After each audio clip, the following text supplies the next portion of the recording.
This is a post-mortem discussing my Trepang2 analysis. I'm going to be talking about the many problems I encountered while making the project, point out errors I made and correcting them, as well as various topics that didn't make it into my videos and why. The goal was always to try and understand why Trepang2 is so slept on. I do believe it's a hidden gem that deserves way more attention. My initial idea was to make one giant video covering everything. I actually wrote the first two parts of my analysis as one giant 88-page script and recorded the narration until I hit a roadblock. Storage space. I ran out of space for the footage I needed, so I had to split my analysis into parts. A decision made out of necessity, but I think it worked out better than if I'd stuck to my original plan. Splitting the video up like this left a large absence between parts 2 and 3, because parts 1 and 2 were already written, narrated, and I had all the footage I needed. For part 3, I had to do everything from scratch, which took a lot of time. So long that people thought I had quit YouTube.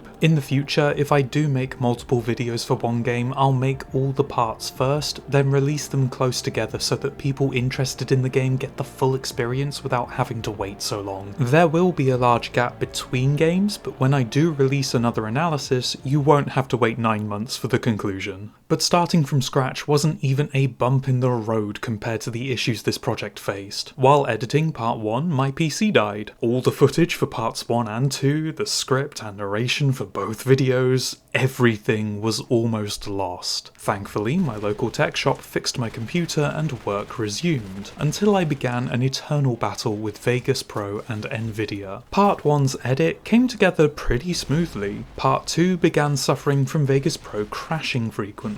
Things finally collapsed in on themselves with part 3, where Vegas decided simply crashing wasn't good enough and began to blue screen my computer. The program ran slower and slower, crashes became so frequent that it would break while loading my project, and then when it came time to render the video, I got an error message. It wouldn't let me render part 3. Wanna know why? Nvidia. You're always told to update your drivers to get the best performance. Turns out Vegas Pro didn't get the fucking memo, and a driver update wrecked the program so hard that it was blue screening my computer. I had to roll back my drivers by over a year just to render part 3. So, as of this video, I am now using DaVinci Resolve. Consider this post-mortem a practice run. With any luck, I'll be able to actually work in peace. And now you know the production story of my analysis. So let's move on to the game story. I had one rule when it came to analysing Trepang's lore. If it ain't in the game, it ain't canon. Without a foundation based in the game itself, then any theories I make are being built on speculation and anecdotal evidence. I'd essentially be vibe checking the whole thing. If evidence to counter those vibes shows up, then the entire theory falls apart with nothing to uphold it. Even a single piece of evidence in the game is not really enough to make a solid theory. You need supporting evidence, which a lot of fan theories tend to ignore. As an example of a poorly made theory, I originally thought that the backrooms in Trepang were the remnants of Atlantis. One of the intel files of Site-83 mentions that a missing security guard's helmet cam coordinates were somewhere off the Gulf of Guinea. Now, in a level filled with a lot of mystery, this stuck out to me as a specific piece of information. A location. So I looked it up, expecting some urban legend from the area, similar to the Silver Bridge and Mothman. I found nothing but the vast Atlantic Ocean, and then I had a thought. The Gulf of Guinea was one of many theorized locations of Atlantis. An endless labyrinth that is originally described as damp and moldy, a teleporting crystal, the story of Atlantis, often mentioning the civilization vanishing overnight, and what do we see at the end of Site-83? Is it possible that Atlantis is the backrooms, that the civilization vanished due to Subject 83, now stuck in another dimension as ghosts, and do you see what I did wrong? Nowhere in Trepang is Atlantis mentioned. Not once. I heard Gulf of Guinea and jumped to a theory with nothing in-game to actually support it other than some damp carpet. And even the intel file about the location is incorrect. I was eventually told by someone on the Trepang Discord server that when a GPS unit fails to identify its location,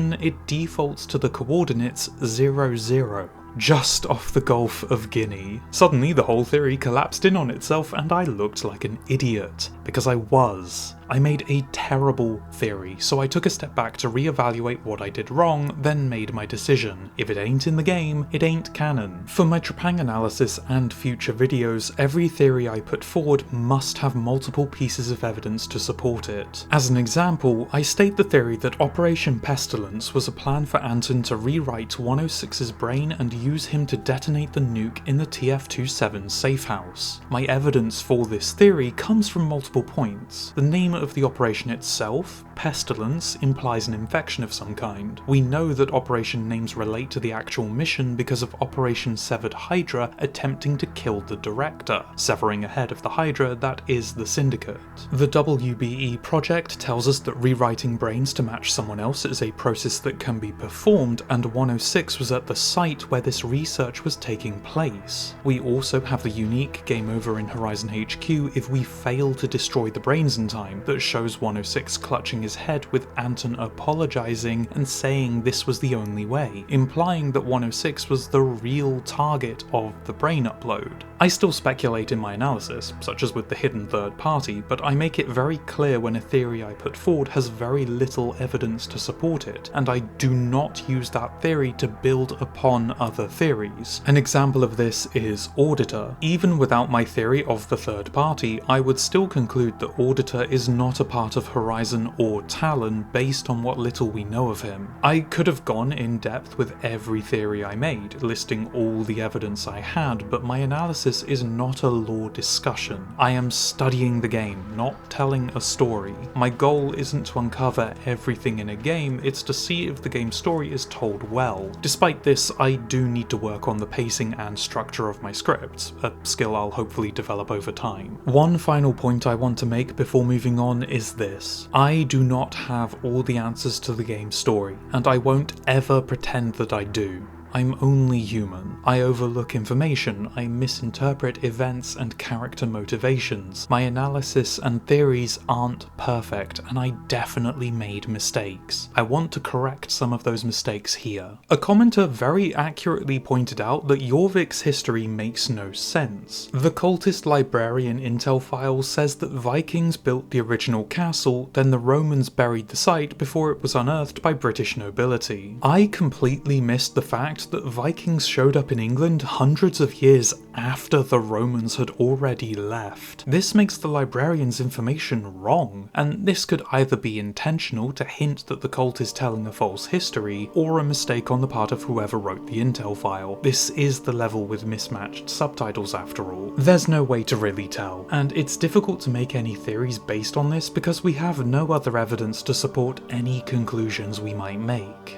Now let's talk Ghost. I said in part 3 that I couldn't find any mention of Ghost Platoon, only to be immediately corrected in the comments saying they are the squad in the Pandora Institute, and wouldn't you know, there they are. They're even mentioned in Site 83 if you take too long to get in the elevator. I have no idea how I missed them, but missed them I did. This doesn't explain why they went missing, but the fact they are also at the Pandora Institute where Dr. Emerson was may help support the very tentative theory I made saying the missing soldiers were exposed to the WBE project and turned into the clones that we end up fighting. The only pieces of evidence I have for this theory are the WBE screens all over the lab and that these clones have TF-27 signals, so clearly not the strongest explanation, but Ghost Platoon being at Pandora does add some weight to it. Finding Ghost Platoon doesn't really fix my issues with Omega's story either, but a mistake is a mistake and Ghost Platoon is very clearly in the game. I actually made quite a few mistakes regarding Omega Facility, though I still stand by the conclusions I reached, just for different reasons. Let's start with the submarine boss fight. I said that it felt like the missiles were going through cover and killing me when they had no right doing so. A commenter then asked if I knew that you could shoot the missiles. I did not. Nowhere is it explained or shown that you can shoot the missiles. The arena has plenty of cover, so my natural instinct was to play whack-a-mole. It's actually good design that I could clear the boss without shooting them, a mark in Trepang's favour, but the fact I missed this mechanic is a mistake, even though it doesn't go against anything I said about the submarine fight. Now for the big mistake. I said that the Emerson clones are completely invisible with no way to track them. In fact, it was my only complaint aside from an armor glitch. I was both right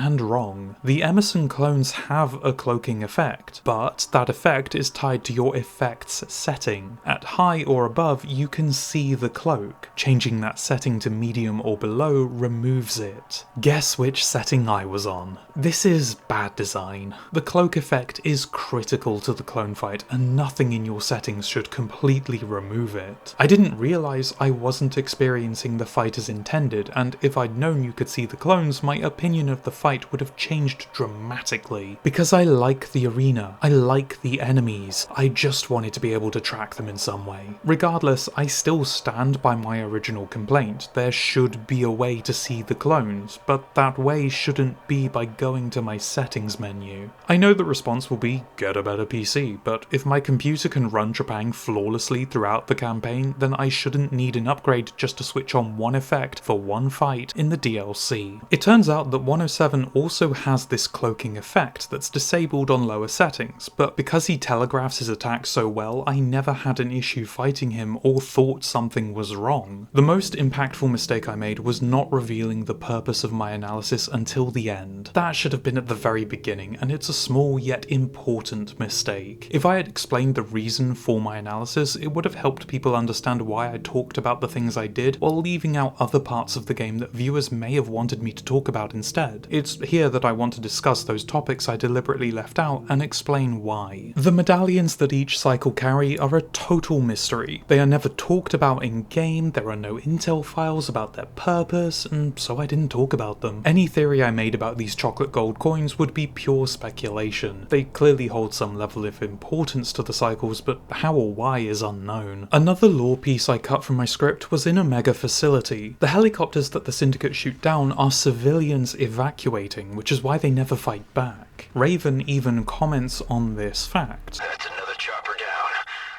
Why aren't they fighting back?